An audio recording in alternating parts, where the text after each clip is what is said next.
I'll just give a call to Armin sir again.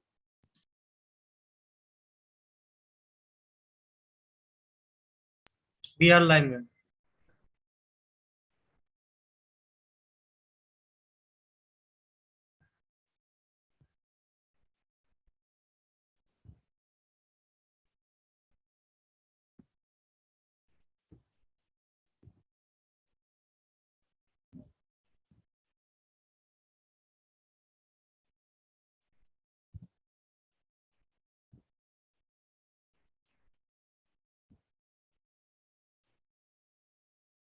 Hello Indu ma'am, hello जी sir. जी ma'am, live start हो रही है।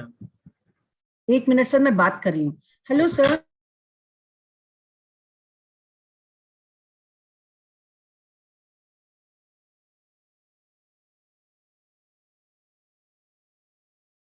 Live. Yeah. Okay, so let's give him the signal. Ajay ji, if we could go live. Okay, sir.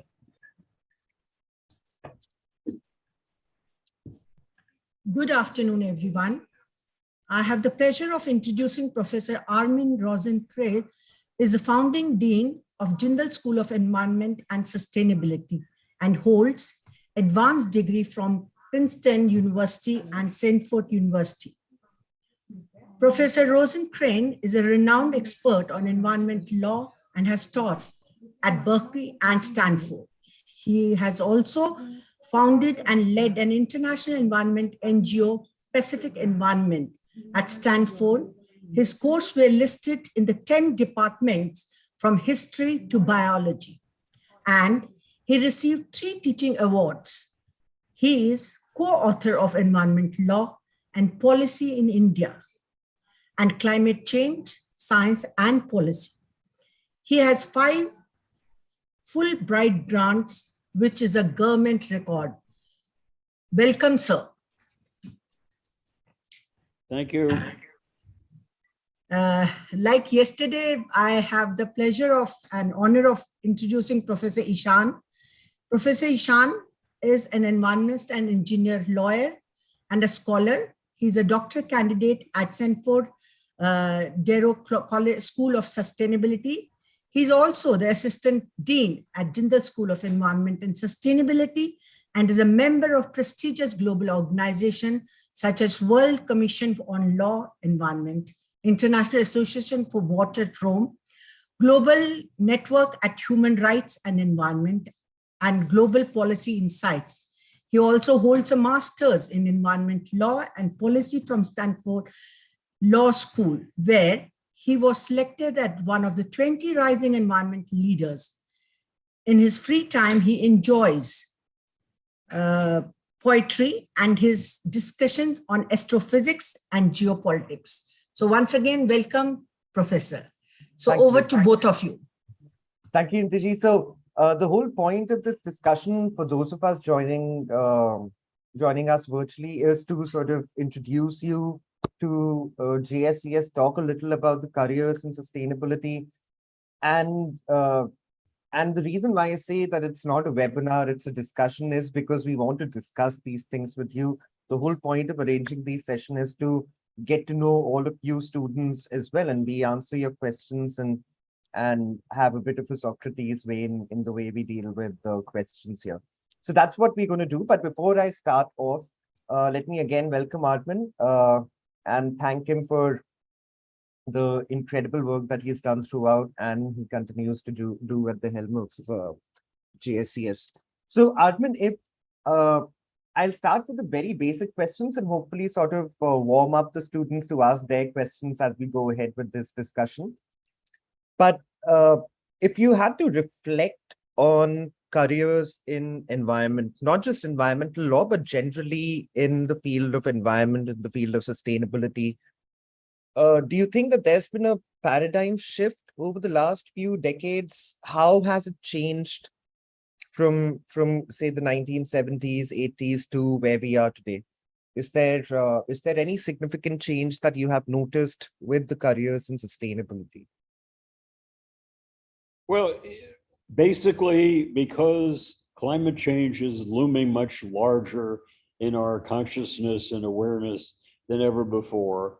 And climate change effects can be ameliorated, reduced, remedied by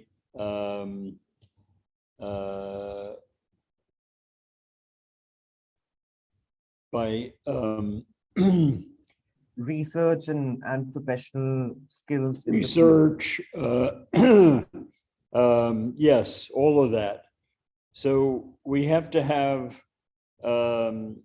we have to have awareness, and we have to have people participating. We're talking about essentially a relatively new area of interest: climate change, renewable energy, and global environmental law and policy. So these are the issues that Ishan and I, who have we've worked together for several years, but we're happy to share what we know with the listening community.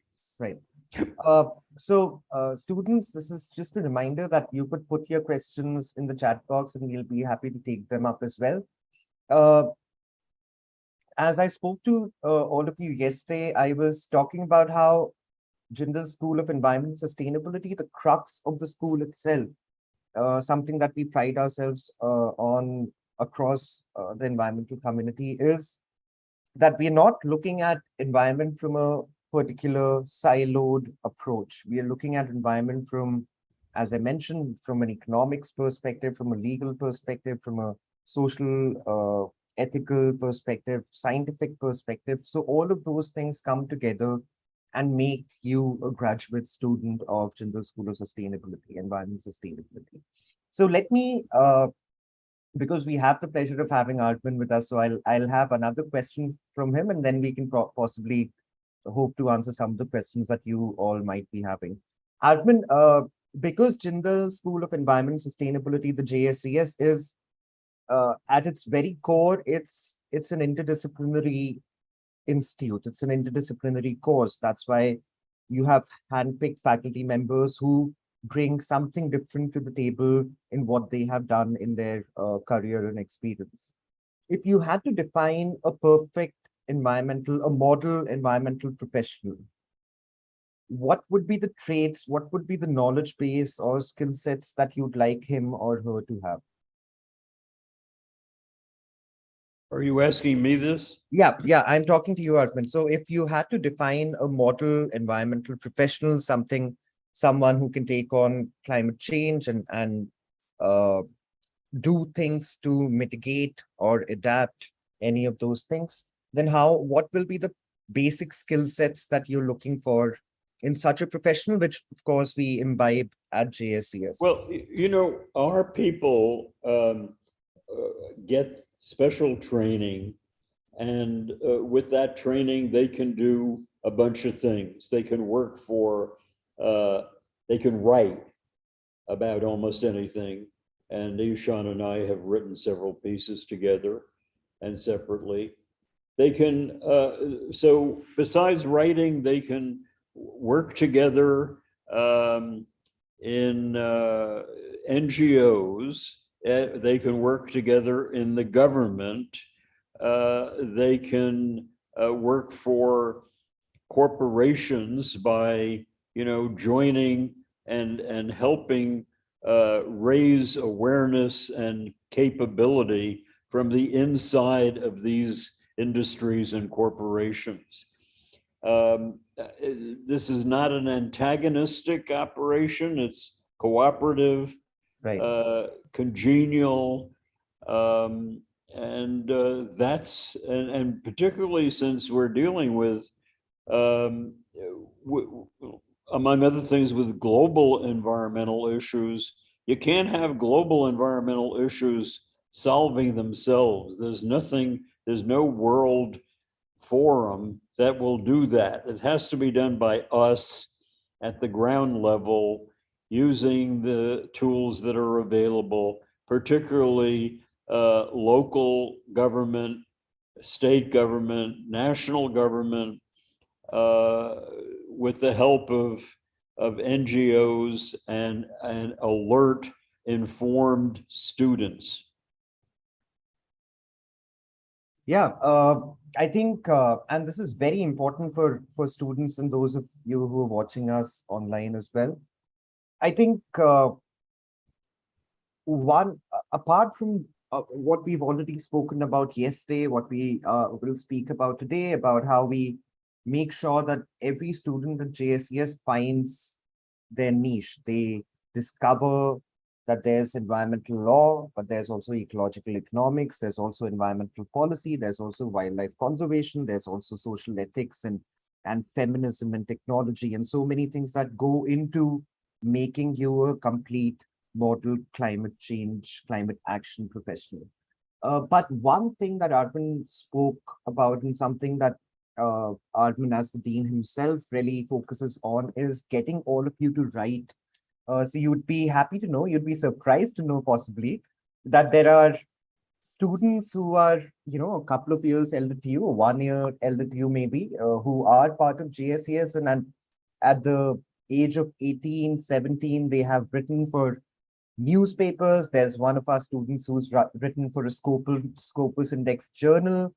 And the whole idea of getting folks to write, getting all of you to write, which I might add, we are all almost annoyingly approachable when it comes to ideas and edits and whatnot.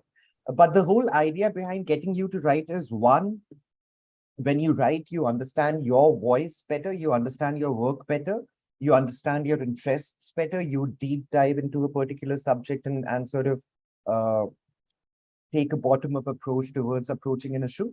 But more importantly, it's about finding your voice. You need to find your voice. You need to understand the issues at hand for yourself. And that's one of the major forms of teaching that we employ in our classrooms as well. We do not, as I mentioned yesterday, we do not give you the answer. We do not have monologues, or we do not fill up a whiteboard with all the answers. We put questions to you and let you find the answers, because that's the whole point of education. That's the whole point of training yourself to be an environmental professional. It's not about, yeah. And so we're not only contributing to knowledge by writing, but we're contributing to our own broader understanding of these issues. Absolutely. And there are no substitutes for two things in life. There's no substitute for spending time, whether that's with your family or friends or dear ones, or on the subject that you love and want to make a career out of, in this case, sustainability. And there's no substitute for domain knowledge. And all of those things take the core of both of those things is spending time. One of the tools to do that is by writing. It gives you an additional perspective when you approach a subject with an original thought. And one of the main factors why a lot of JSES students already have publications, as I said, at such a young age, is because they're ready to explore those thoughts, those ideas.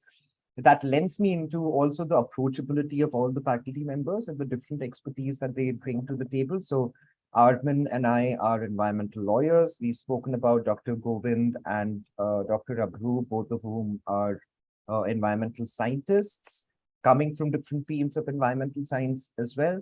We have Dr. Sneha, who is a disaster management, public health professional at the intersections of climate change and environment.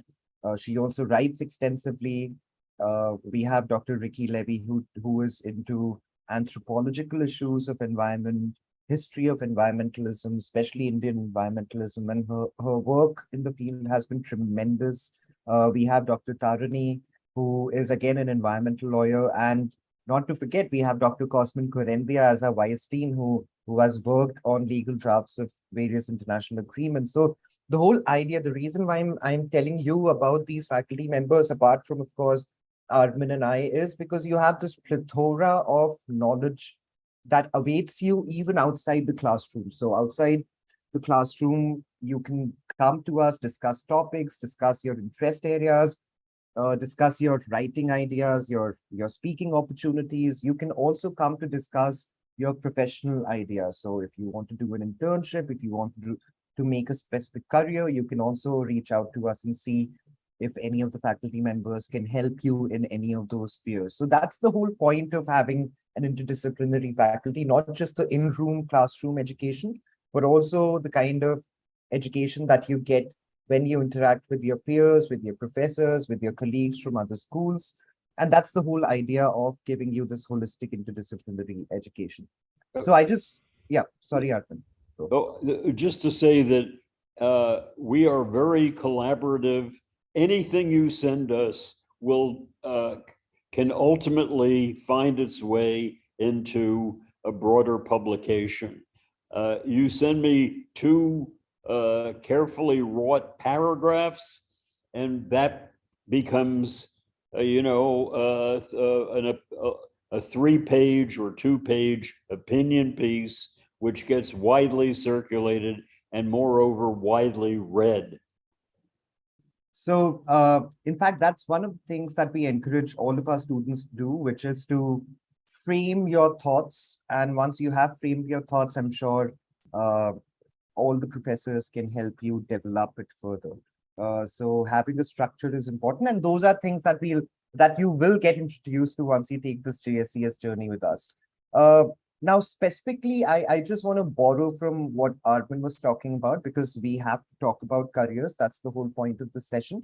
So building on what Armin had mentioned earlier, what JSES caters to. So let me explain it this way.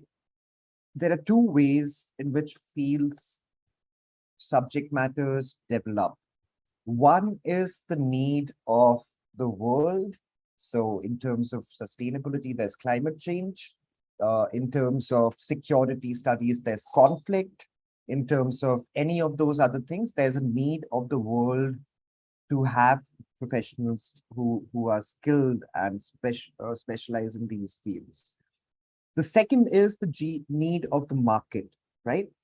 If there are jobs coming up and you need sustainability professionals, then you would have studies and skills that form the basis of sustainability studies. You can take the example of technological innovation and how engineering jobs increase. You can take the example of the startup culture and how entrepreneurial jobs increased, and so on and so forth. Now, sustainability finds itself at the intersection of both of these needs. So there's a need that is globally happening to counter climate change, but also there's a need in terms of jobs. You need sustainability professionals, you need skilled professionals who can look into the sustainability policies of a company, of a government, of an international organization, of a civil society organization, NGO, as you would call it. So all of those things sort of develop your line of thought and feed you into those 2 needs that exist today. And that's why it's a very good time to be a pioneer in this field. And that's what all of you will be, because again, there are very few students at this point who specialize in environmental studies or who specialize in sustainable development. And you could be one of those. All right. So I have another question for Armin once he comes back. Armin, whenever you have the time, we could take another question if you have the time. Yeah. So my question, Armin, is because a lot of the students had asked me yesterday and they'd want to hear from you about this. Is there anything in particular that JSES as an institute, or with your experience, that are there any particular internships? How, basically my question is, how does a student ready himself or herself for the profession? So any particular internships, any particular career development skills that we would want to impart in these students, either through internships or through writing or any other? Okay, well, if you have any ideas of any kind, whether fleshed out or not, share them with Ishan or with me, and we will make it into a product we will get it into a newspaper or a journal. We will add our own thoughts. We'll have a co-authored collaborative article with you and with your name coming first. And that's how we'll get perspective on this. While we're at this, Armin, I know that you speak very strongly about student advocacy, how especially in the field of sustainability and environment, advocacy becomes the linchpin of every argument that happens globally. If you could speak a little about the need for advocacy and how could our students and our prospective students take up advocacy of various issues within the sustainability sphere. Okay, well, advocacy is the main point. We want to be advocates. We want to articulate the issue for the benefit of the wider community. You know, advocacy is offering a cogent point of view. It doesn't have to be elaborate. It can be one paragraph.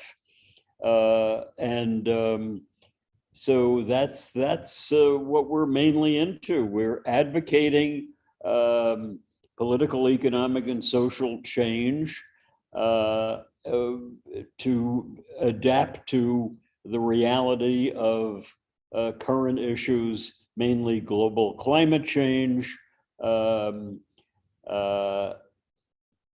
energy in its different aspects, and global environmental law. So climate change, climate energy, and global environmental law are sort of the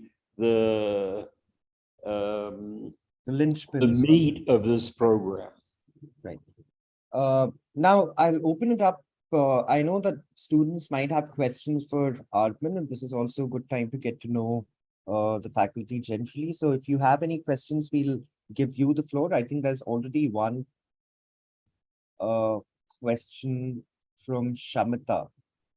The question relates to international collaborations for JSES. So Shamita, you'd be happy to know that we're already in touch with a bunch of universities, and the MOUs are kind of underway as we speak. We are looking to have holistic development in the form of either summer exchange programs or general semester exchange programs with other universities. And we'll have a more detailed sort of discussion on this in one of our future sessions, where we give you an insight into what all we have already achieved with other universities of repute. And that the whole idea behind that thought is to give you the exposure into other universities, into other pedagogies, where you rub shoulders with the best students in the field, with the best professors in the field, and that's something that you'll know more about in some of the future sessions. We are also, it's not just universities, Shamita, so we also have a couple of agreements that we are having with international organizations, and these organizations will also help you garner the kind of skills that you require to become an environmental professional. And with the skills also comes the exposure. So you would also have exposure to different opportunities that come up through these organizations. The specifics of it, I'm sure, could be shared, and I do not have it handy with me, but we could share those in one of the future sessions, and perhaps we could make a note of addressing this in one of the future sessions. One challenge that I would add that I've been thinking about in the last few days is that we have global environmental issues. We don't have any global forum to raise these issues. We don't have a global court. We don't have any kind of decision-making at the global level. Keep in mind, international environmental law or international environmental policy is not enforceable. It's not enforceable, and it can't be managed in a day-to-day way. We have to develop, this is our challenge at this point, this historical moment. We have to find ways to create an institution and the norms that everybody can work with. So we have to develop norms that are widely shared. And then we have to develop an institution or two institutions to bring this about. And the institutions, of course, would work with existing state, local, and national governments, which do the articulating and which set in motion the principles. So keep that in mind. You know, we're basically creative and imaginative and innovative, and we're at the beginning of this issue. We're not at the middle of it. We're not at the end of it. We don't have anybody helping us really. This is all our creativity and our boldness. Right. And we really encourage the creativity and boldness to come through in the students as well. And that's why you'll see that a lot of JSES students are interning in various organizations. They're organizing events. We recently had a student-run Earth Day event, which was a huge success. And you have all the support of the faculty and the university generally to organize events that help you build your skills and understand environmental issues better. Great. Great. So we have one other question, and I'd request all of you to put in your questions so that we do not have to stop to answer those. We can just take them up one by one. And if we do not have any further questions, we could also stop. But let me take up this question. One of the questions is, how are the placements offered by college? Very pertinent question. It's an anonymous question, so I don't know whom to address, but placements are, as we said, we are very conscious as a faculty, as an institution, that placements are very important. And you, as students of JSES, are lucky in the sense that you're specializing in a field where there's a huge demand of skilled professionals as well. Now, what happens when you have a huge demand and a limited supply, right? So basics of economics would apply, which means that whatever companies, organizations can lay their hands on you, you will ultimately be very much in demand. And the demand comes from the private sector, corporations, as Armin said, civil society, NGOs, and also, as I said yesterday, civil, international intergovernmental organizations as well. Now, this also gives us some time to reflect. This also leads us to the very important point of how do we make the most impact of all the skills that we have accumulated during our graduation at JSES. And one of the things to think about is how do you take the baton of climate action? How do you make policy changes, economic changes, market changes, and whatnot to effectuate these changes?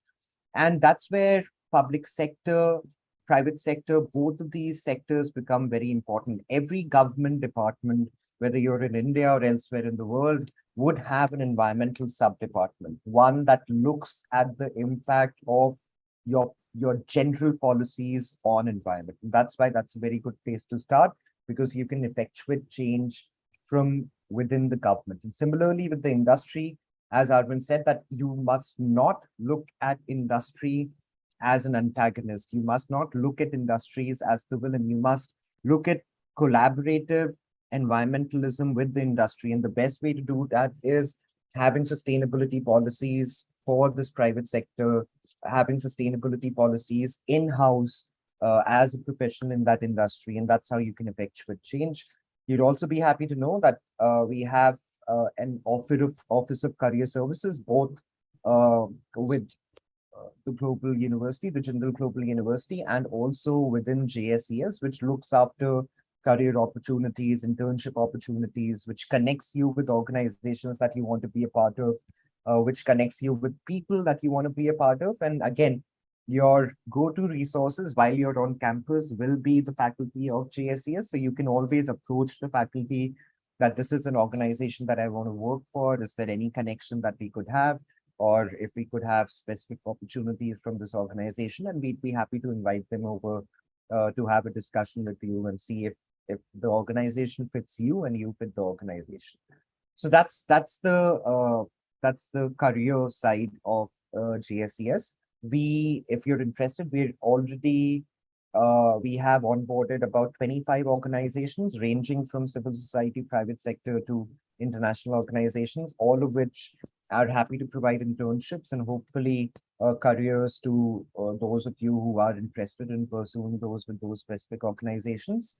And again, these range from consultancies, these range from private sector organizations, international organizations, and so on and so forth. So I hope that answers your question, Anonymous.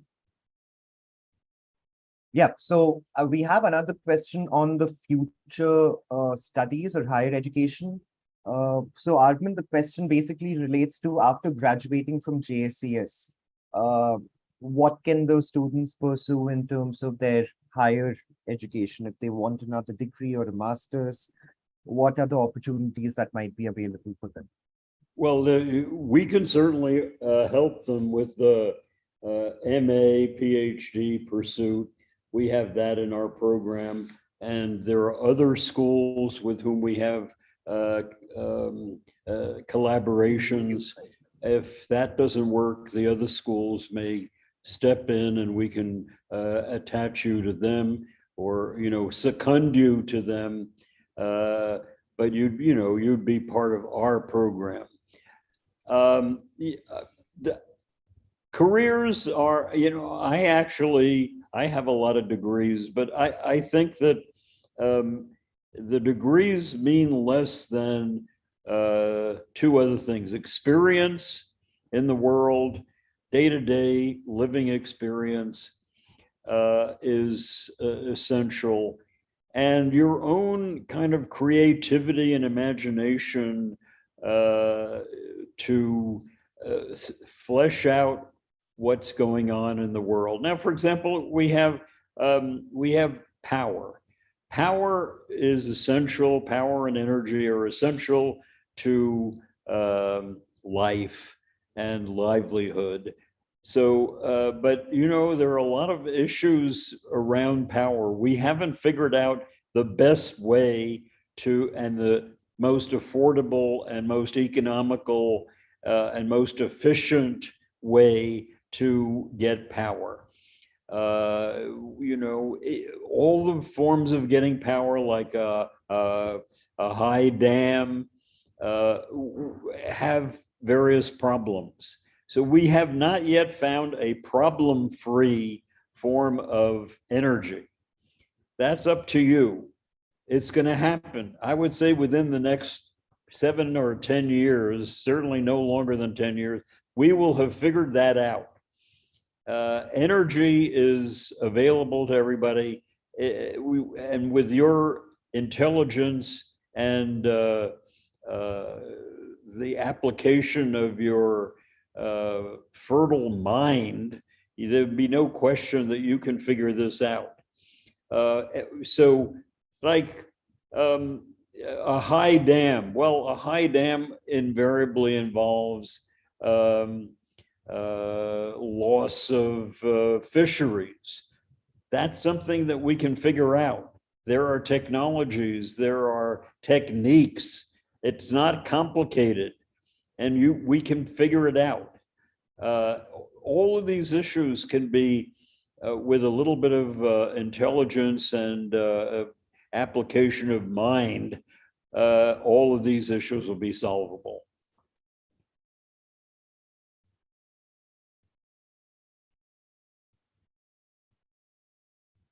Right. All right. So we have another question on the 4-year program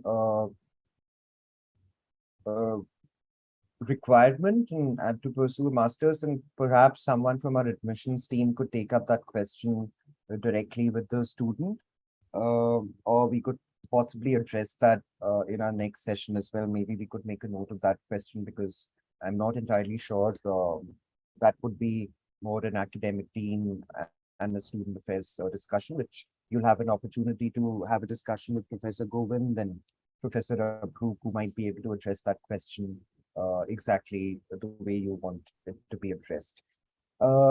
Is that okay, Armin? If we do we have any further questions, guys? We are here and happy to address any questions that you might have. But if there are no further questions, we could perhaps call it a day for this discussion, with the hope that you'll continue your discussions with each of us and all of us. And hopefully you'll keep on interacting with the school and enjoy your time once you get here. So if there Let are me no say, yeah. I would just say, everybody is encouraged to write to me with whatever their ideas are. The 1 or 2 paragraphs that will form eventually a article or an opinion piece. All of that is available to you. All you have to do is write to Armin, ARMIN, @stanford.edu. I will answer everything that comes to me, and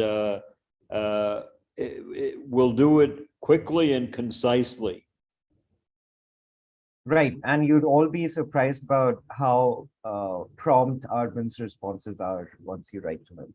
All right, so with that being said, thank you, Armin, for joining us. Always a pleasure, always insightful, always new ideas, and much like the students, you sort of encouraged me every time we speak to write more and more frequently. So thank you for taking out the time, and thank you, Induji, for organizing this. I think this is a tremendous effort, and we must credit Induji for all her effort in getting us to interact with the people that we are here for, with the students. So students, please keep on interacting with us. Please keep on engaging with us.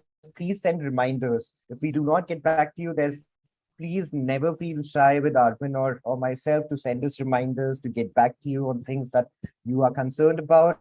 Also very lucky to have a very, very vibrant admissions team. Both Palak and Induji are very hands-on, so please do write to them if you have any unanswered questions. Us professors can sort of be a little light on the details, so all the details you'll get from the both of them.